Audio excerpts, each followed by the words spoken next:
Hello friends, आप लोग कैसे हो? आशा करती हूँ आप लोग अच्छे होंगे। एक और नए वीडियो में आप सभी का स्वागत है। तो फ्रेंड्स, मैं उम्मीद करती हूँ कि आप लोग अच्छे रहें, स्वस्थ रहें, मस्त रहें और अपने अपने कामों में व्यस्त रहें। तो आज फ्रेंड्स मुझे करनी है ब्लाउज़ की कटिंग, जो कि बैक पार्ट में कढ़ाई वाले ब्लाउज़ की कटिंग। तो आज जिन लोगों को समझ में नहीं आता है, आप मेरा वीडियो देख के इस प्रकार से कटिंग कर सकती हैं। बहुत ही आसान तरीका है, बहुत सरल तरीके से आप लोगों को बताऊँगी और बहुत अच्छे से बन जाती है कटिंग, वो भी बिना इंची टेप के। आप इस प्रकार से कटिंग कर सकती हैं। तो इस प्रकार से मैंने डबल फोल्ड में इसे मोड़ लिया है इस प्रकार से, और जितना कि आपका ब्लाउज है आप 3-3 उंगलियां रख के इस प्रकार से आप कटिंग कर लें। और ऊपर मैंने जो उंगली रखी थी तो उसके लिए मुझे शोल्डर की सिलाई के लिए छोड़ना है, उतना कपड़ा मुझे छोड़ना है और बाकी मुझे ऐसे कटिंग करते चले जाना है। तो मैं 3-3 उंगलियां रख के इस प्रकार से कटिंग कर रही हूँ, क्योंकि मुझे साइड में रखनी है।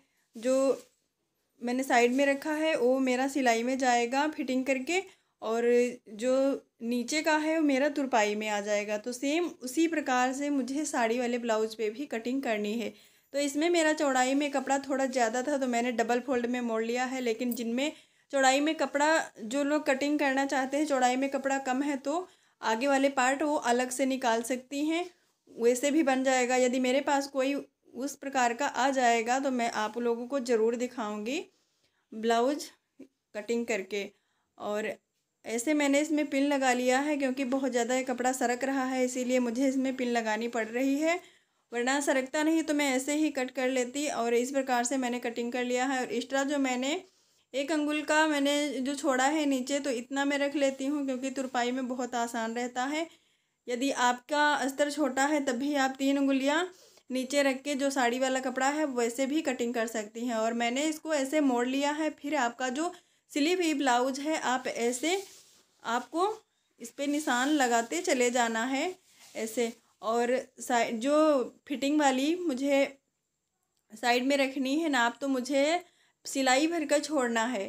तो आपको ये हमेशा ध्यान रखना है कि मेरा सिलाई में जाएगा तो मुझे उतना ज़रूर छोड़ना है। और आस्तीन की तरफ से एक सिस्टर्स का कमेंट था कि फिटिंग वाली नाप से आप आस्तीन की तरफ कितना छोड़ती हैं, तो मैं 1 अंगुल ऊपर से लगा लेती हूँ, क्योंकि सिलाई में मेरा उतना चला जाएगा। तो आप जितनी आपकी फिटिंग है तो आप ऊपर ही रखें, नीचे की तरफ मत बढ़ाएं। आप थोड़ा ऊपर की तरफ ही रखें और कटिंग कर लें। जब भी आप सिलेंगी तो आपका अच्छे से फिटिंग आ जाएगी, जितना कि आपका सिली हुई ब्लाउज है उतना ही आ जाएगा। और अब मुझे इसमें कटिंग करनी है, तो मैंने ऐसे कटिंग कर लिया है। बिल्कुल मैं इसी प्रकार से कटिंग करती हूँ, एकदम परफेक्ट। जितना फिटिंग वाला ब्लाउज होता है बिल्कुल उतना ही आ जाता है, कुछ भी नहीं छोटा होता है ना ही बड़ा होता है, एकदम फिट आ जाता है। तो मैंने इसके शोल्डर अलग कर लिए हैं और अब इसमें से मैं पिन निकाल देती हूँ, क्योंकि इसके पार्ट मुझे अलग करने हैं। बैक पार्ट मुझे अलग करना है और फ्रंट पार्ट मुझे अलग करना है। तो अब दोनों पे मैं ऐसे रख के और इसको ऐसे हटा दूंगी। बाद में मेरा जो काम है, बाद में जो कच्चा करना है बाद में कच्चा करूँगी। और अब इसमें मुझे आस्तीन निकालनी है, तो आस्तीन मैं ऐसे निकाल लेती हूँ। यदि आपका चौड़ाई में कपड़ा इतना है तो मैं आप ऐसे भी निकाल सकती हैं। तो इस प्रकार से मैंने मोड़ लिया है। और आपकी आस्तीन ब्लाउज वाली जितनी है आप उतनी बढ़ा के आप रखें। हमेशा ये ध्यान रखें कि आपका सिलाई में जितना जाएगा आप उतना बढ़ा के रखें। तो मैंने ऐसे आस्तीन रख ली है।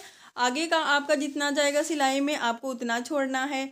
और ये वाला निशान मैंने फिटिंग का लगाया है। और ये इतना एक्स्ट्रा जो मैंने लगाया है, जब फिटिंग करेंगे तो एक्स्ट्रा तो आपको कपड़ा चाहिए ही, तो आपको ऐसे इसमें कटिंग कर लेना है। तो इस प्रकार से मैंने, आप नए हैं तो आप 3 उंगलियां रख के भी ऐसे कटिंग कर सकती हैं। एक्स्ट्रा आप 3 अंगुल का रखें। जो भी नए लोग हैं कपड़ा अपना हिसाब से ज़्यादा ही रखें, कम ना पड़े, ताकि आपको दिक्कत हो सिलाई में। और जो नए लोग हैं तो हमेशा यही ध्यान रखें कि मुझे एक्स्ट्रा कपड़ा लेना है। और पुराने लोगों को तो पता ही है, जब सिलते हैं तो उनको हर चीज़ पता है। और यहाँ से मुझे आस्तीन निकालनी है। तो जो साड़ी वाला कपड़ा है तो इसमें है कढ़ाई, तो मैं इस प्रकार से आस्तीन को रख लूँगी और ऐसे मैं इसको इस प्रकार से कटिंग कर लूँगी। तो छपाई 2 तरफ है तो मैं अलग अलग से ऐसे निकाल लूँगी। एक तरफ होती तो ऐसे ही बन जाती, दोनों एक पे रख के एक साथ ही कट जाती।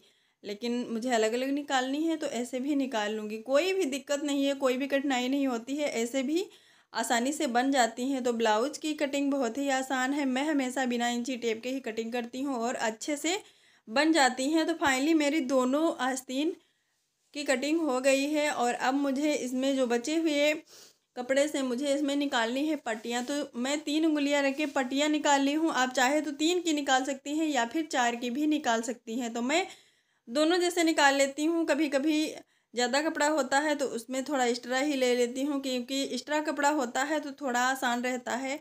कुछ भी गलत हो जाता है तो कठिनाई बिल्कुल भी नहीं होती है। मैं जिनको सिखाती हूँ तो मैं उनसे भी थोड़ा एक्स्ट्रा ही कपड़ा निकलवाती हूँ, क्योंकि जो नए लोग होते हैं बहुत ज़्यादा गड़बड़ करते हैं तो उनसे बहुत ज़्यादा गड़बड़ हो जाती है।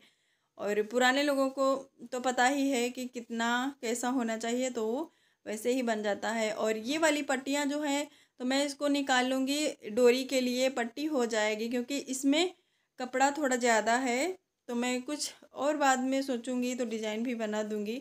गोल गले में भी डिज़ाइन अच्छे से बन जाती है। और इसमें मुझे पाइपिंग लगाने के लिए मैं इस प्रकार से पट्टी को कट कर लेती हूँ। आपको पाइपिंग लगानी हो या तुरपाई करनी हो, आपको पट्टी इसी प्रकार से निकालनी है।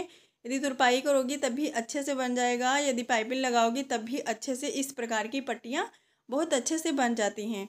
तो फाइनली जो मेरा ब्लाउज है बिल्कुल कंप्लीट हो गया है कटिंग होके, और अब मुझे सिलाई की तरफ बढ़ना है। तो मैं अब इसकी सिलाई करूँगी तो आप लोगों को दिखाऊंगी। इस टाइम में ज़्यादा वीडियोस नहीं डाल पाती हूँ, क्योंकि काम की वजह से बहुत ज़्यादा लेट भी हो जाता है। तो मैं अब जा रही हूँ इसकी सिलाई करने। तो ऐसे आपको सिलाई कर लेनी है साइड में, और गला बड़ा करना है तो आप इस प्रकार से मोड़ के ऐसे गले को बड़ा कर सकती हैं। ऐसे निशान लगा के बिल्कुल सीधा सा निशान लगाना है, फिर आपको गोलाई में ऐसे मोड़ देना है और फिर इसकी ऐसे कटिंग कर लेनी है।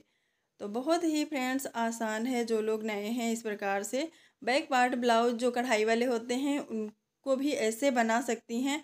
तो अब मुझे इस पर सिलाई करनी है। तो आपको एकदम बराबर सिलाई करनी है। आपका जो सिलाई है आपकी बिल्कुल सीधी होनी चाहिए, इधर उधर टेढ़ी नहीं होनी चाहिए, नहीं तो आपका जो गला है बिल्कुल टेढ़ा हो जाएगा तो अच्छे से ब्लाउज की फिटिंग नहीं आएगी और देखने में भी अच्छा नहीं लगेगा। तो इस प्रकार से मैंने छोटे छोटे कट्स लगा लिए हैं। आपकी सिलाई ना कटे, आप छोटे छोटे कट्स लगा लें। जब आप पलटेंगी तो गला जो है बहुत अच्छे से बन जाएगा, बिल्कुल भी इसमें दिक्कत नहीं होगी। तो इस प्रकार से मैंने इसे पलट लिया है और पलटने के बाद मैं इस पर सिलाई लगाऊंगी तो बहुत अच्छे से बैठ जाएगा। एकदम से अस्तर पे जो ब्लाउज है एकदम सेट हो जाएगा, इधर उधर नहीं हटेगा। तो मुझे आस्ते से ऐसे सिलाई लगाते चले जाना है, बिल्कुल बराबर। आपकी सिलाई एकदम बराबर होनी चाहिए, तभी आपका गला जो है बहुत अच्छे से बन जाएगा। तो इस प्रकार से मैंने इसमें सिलाई लगा ली है, बहुत अच्छे से बन गया है। और 3 उंगलियां रख के मैं ऐसे निशान लगा ली हूँ। आप चाहे तो पलट के ऐसे छाप सकती हैं, यदि आपको नहीं छापना है तो आप 3 उंगलियां रख के आप उधर साइड भी ऐसे निशान लगा लें। और फिर आपको इस प्रकार से पकड़ के ऐसे इसमें प्लेट से डालनी है। तो नीचे की चौड़ाई की होनी चाहिए और ऊपर आपको पतली रखना है। तो धीरे धीरे आप चौड़ाई से ले जाकर आप पतली कर लें इस प्रकार से। तो मैंने प्लेट से ऐसे डाल ली है और अब मुझे इसमें मैं जो मोड़ रही हूँ तो मैं इसलिए मोड़ रही हूँ क्योंकि मैं फिटिंग कुछ अलग ही करती हूँ। इसकी जो पीछे वाले पार्ट की है तो मैं इसे कच्चा कर लेती हूँ, बड़ी बखिया लगा के इस प्रकार से मैं इसे कच्चा कर लेती हूँ। और आगे के पार्ट मैं पहले नहीं कच्चा करती हूँ, जब मैं फिटिंग करती हूँ तभी मैं ऐसे बनाती हूँ, क्योंकि कोई लोग मोटे होते हैं तो उनका भी अच्छे से बाद में आप खोल के बढ़ाना चाहती हैं तो अच्छे से बन जाता है। और आगे का जो पार्ट है मैंने इसको भी इस प्रकार से पलट लिया है और यहाँ पे हमें सिलाई लगा लेनी है। तो इस प्रकार से मैंने सिलाई लगा ली है और इसको इस प्रकार से मैंने मोड़ लिया है और अब बीच से मुझे इसकी कटिंग करनी है। तो इस प्रकार से फ्रेंड्स मैंने कटिंग कर दी है और अब इसे मुझे इस पर भी बड़ी बखिया लगा के इसे कच्चा कर लेना है, क्योंकि कपड़ा बहुत ज़्यादा फ्रेंड्स सरक रहा है तो मैं इसे कच्चा कर रही हूँ। इस प्रकार से मैं इस पर भी बखिया लगा लूँगी। इसके बाद में मैं इसमें प्लेट्स डालूँगी। तो प्लेट्स के लिए मैं इस प्रकार से रख ली हूँ ब्लाउज़ को और इस पर मैं ऐसे, आप चाहे तो 5 रख लें उंगली या फिर आप 4 ही रखें। कोई दुबला यदि है तो आप उसके लिए 4 अपनी उंगलियां ही यूज कीजिए। यदि आपकी बहुत ज़्यादा पतली उंगली हैं तब आप 5 की यूज कर सकती हैं। तो इस प्रकार से मैंने 3-3 उंगलियां रख के इस प्रकार निशान लगा लिए हैं। आप चाहे तो जो दूसरा पार्ट है आप ऐसे निशान लगा सकती हैं या फिर ऐसे रख के आप छाप सकती हैं। एक में बन जाता है तो दूसरे में आप छाप लें, क्योंकि आसानी भी हो जाती है और जल्दी भी काम हो जाता है। तो इस प्रकार से मैंने फ्रेंड्स इसमें निशान लगा लिए हैं और अब मैंने इसमें प्लेट्स भी डाल ली हैं। तो मुझे दोनों पार्ट्स में जो मेरी प्लेट्स हैं वो एकदम कंप्लीट हो गई हैं। और अब मुझे इसमें पट्टी लगानी है, काज पट्टी और बटन पट्टी। तो मैं इसमें काज पट्टी और बटन पट्टी अब लगाऊंगी। तो जो अस्तर वाला मेरा जो रहेगा तो मैं उसको हटा देती हूँ और ब्लाउज वाला जो है मैं इसको ऐसे नीचे रख लेती हूँ। इस प्रकार से आपको पट्टी लगानी है। ये वाली पट्टी बटन पट्टी है, तो बटन वाली पट्टी को आप हमेशा नीचे साइड, उल्टी साइड से ऊपर की तरफ आपको ऐसे सीधी साइड मोड़ना है और मोड़ के इस पर सिलाई लगानी है। तो इस प्रकार से आपको सिलाई लगा लेनी है। आप चाहें तो एक सिलाई लगाएं या फिर आप इसके पास से आधा बिल्कुल थोड़ा आप गैप दे के सिलाई लगाएं तो आपकी अच्छी बन जाती है। तो मैं इसमें 2 सिलाई लगा ली हूँ और पट्टी जो है देखने में अच्छी लगने लगती है। तो अब मुझे लगानी है इसमें काज वाली पट्टी। तो काज वाली पट्टी को मैं सीधी साइड, ब्लाउज की सीधी साइड आपको रख के इस प्रकार से आपको सिलाई लगानी है। ऐसे आपको सिलाई लगाते चले जाना है और फिर आपको पूरा ऐसे मोड़ देना है। कपड़े को पूरा अंदर की तरफ ऐसे उल्टी साइड की तरफ आपको मोड़ना है और फिर आपको ऐसे दबा देना है। आपको 2 उंगल का रखना है, सिर्फ 2 उंगलियां रख के आप देख लीजिए। तो मैं इसे कच्चा कर देती हूँ और बाद में ही तुरपाई करती हूँ। मैं एक एक पार्ट लेकर नहीं बैठती हूँ, नहीं तुरपाई करती हूँ, सब एक साथ ही करती हूँ। तो इसमें मुझे फ्रेंड्स तुरपाई करनी है। तो तुरपाई के लिए आप इस प्रकार से, नहीं फ्रेंड्स तुरपाई नहीं करनी है, मुझे इसमें पाइपिंग ही लगानी है। तो पाइपिंग के लिए मैं पट्टी को इस प्रकार से लगा ली हूँ और आपका एक्स्ट्रा कपड़ा है जितना आप कट करके हटा दें और इस प्रकार से आप पट्टी को मोड़ लें।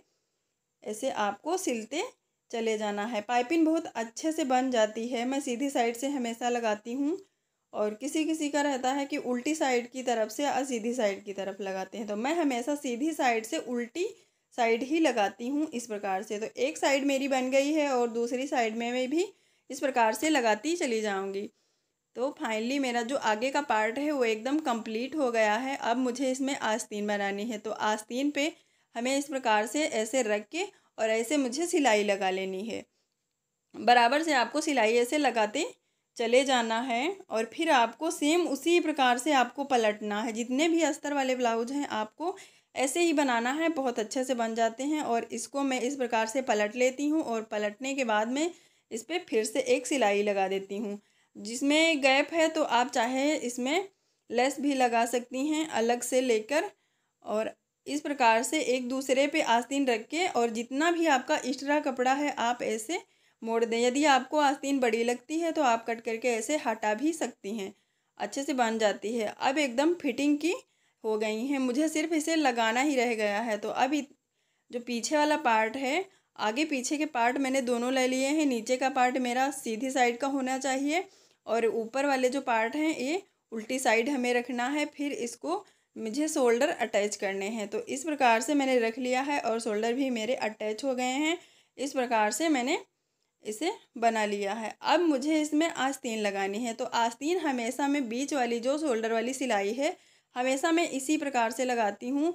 तो बीच वाली सिलाई पे आपको ऐसे उल्टी साइड रखनी है आस्तीन और सीधी साइड आपको ब्लाउज की रखनी है और एक साइड आपको ऐसे लगाते चले जाना है और फिर आपको बाद में दूसरी साइड की सिलाई लगाते चले जाना है। इस प्रकार से फ्रेंड्स जब बनाते हैं तो ब्लाउज अच्छे से बन जाता है, आस्तीन की फिटिंग बहुत अच्छे से आ जाती है।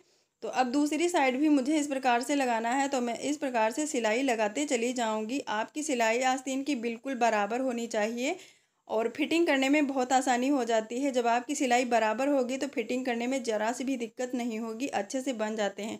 तो फ्रेंड्स जिन लोगों के समझ में आ गया है ब्लाउज़ तो मेरे वीडियो में कमेंट करके ज़रूर बताना, मैं उसका रिप्लाई ज़रूर दूंगी। मैं ज़्यादा से ज़्यादा जो लोग कमेंट करते हैं उनका रिप्लाई ज़रूर देती हूँ। तो इस प्रकार मैंने ब्लाउज को रख लिया है और ऐसे मुझे मोड़ लेना है। और जितनी आपकी आस्तीन है फिटिंग की आपको ध्यान से देखना है, फिटिंग मैं कैसे करती हूँ। तो इस प्रकार से आपको आस्तीन लेनी है। जितनी आपकी आस्तीन है, आस्तीन की सिलाई आपको इस प्रकार पकड़ लेना है। जितनी आपकी फिटिंग वाली है सिलाई, आपको ऐसे पकड़ के खींच के देखना है कहाँ से मेरा कपड़ा टेढ़ा हो रहा है। जहाँ से कपड़ा टेढ़ा हो रहा है बस उसी पे आपको सिलाई लगानी है। बिल्कुल फिटिंग आ जाएगी। इस प्रकार आपको सिलाई करते ऐसे चले जाना है। धीरे धीरे मैं ऐसे सिलाई करते चले जाती हूँ और अच्छे से इसकी फिटिंग आ जाती है। और फिर जो नीचे का पार्ट मैंने पहले मोड़ लिया था और आगे का पार्ट मैंने नहीं मोड़ा था, अब मुझे इसे मोड़ना है तो बिल्कुल फिटिंग बराबर की आ जाएगी। यदि पहले मोड़ लेते हैं तो अच्छे से नहीं बनता है। तो जब भी आप फिटिंग वाली सिलाई लगाएं, आप इस प्रकार से लगाएं। और बाद में मैं इसको, आप चाहे तो इस पर कच्ची बखिया लगा लें या फिर आप तुरपाई कर लें, आपका जो मर्जी है आप वो कर सकती हैं। तो फाइनली फ्रेंड्स, मेरा जो ब्लाउज है पूरा कंप्लीट हो गया है। जिन लोगों को समझ में आ गया है तो प्लीज़ कमेंट करके ज़रूर बताना। फ्रेंड्स पूरा वीडियो ही देख कर जाया करें, क्योंकि बहुत ज़्यादा फ्रेंड्स मेहनत लगती है। और कमेंट करके ज़रूर बताते रहना कि अच्छे से समझ में आया है कि नहीं। जिन लोगों के समझ में नहीं आया है तब भी कमेंट कर देना, मैं उसका रिप्लाई दूंगी और अच्छे से समझाने की कोशिश करूंगी। और आपको अगले वीडियो में फिर मिलूंगी एक नए वीडियो के साथ। तब तक के लिए फ्रेंड्स बाय बाय।